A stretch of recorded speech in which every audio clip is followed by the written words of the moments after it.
How do we excite more of them to have more local investors saying, hey, I'd like to put my money in this particular startup? How we can excite the rest of the entrepreneurs who are really struggling, because it's not easy. As you do know, there are varying levels of readiness, and also the business environment can be a bit challenging. However, that is changing with different policies. The environment is being changed to help entrepreneurs.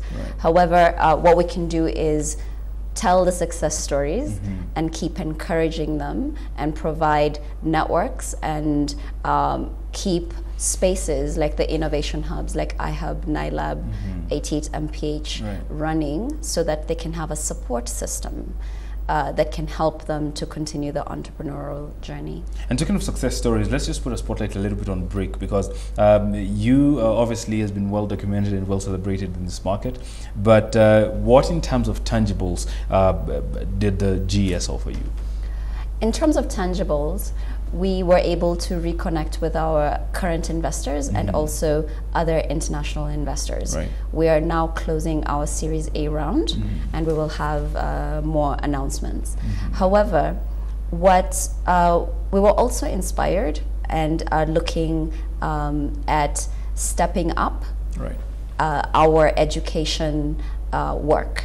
To that end, when we look at the statistics, the United Nations estimates that currently there are over 200 million school-going African children. And by 2050, that number is estimated to grow to 800 million. So that points to a very important challenge, but also an opportunity to use technology for education in an effective manner, not just in terms of cost, but in delivery of content and also for digital literacy. You've been a champion of just building awareness and helping women get, especially in innovation. How are we faring in that regard? There's more to do. I think one of the key things that we have to think about when it comes to the question and the conversation about gender parity or inclusion of women is that we need to look at our systems. We need to look at our current environment. Are we including women as part of the foundational way we do things? It just doesn't happen like that. We need to have women co-founders.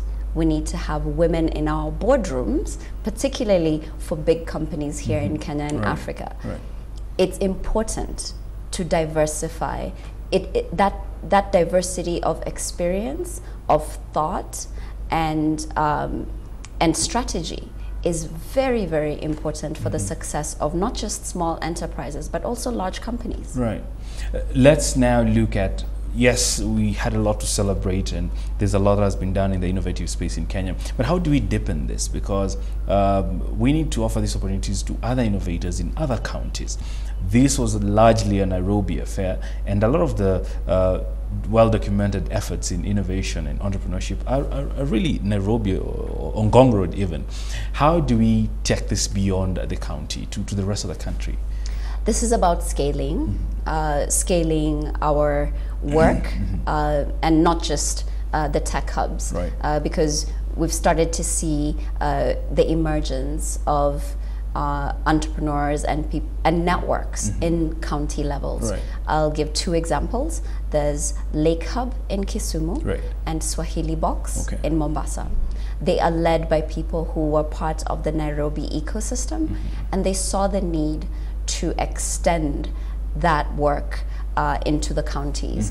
On an Africa level, the World Bank estimates that there are now over 90 hubs that have sprung up and have looked at the iHub model and are doing really amazing things from Johannesburg all the way up to Tunisia. Right. So so this is happening. It is happening. Right. What is needed is more rocket fuel for those ecosystems.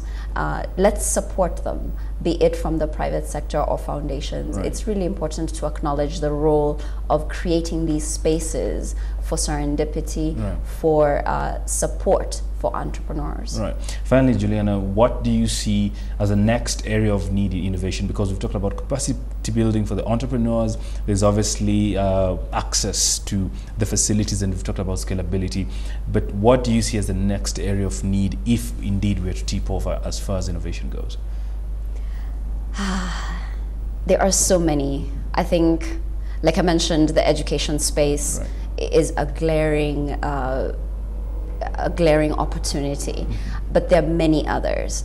But the shift in thinking that is continuing to happen, and the shift in strategy in encouraging local enterprise and encouraging demand for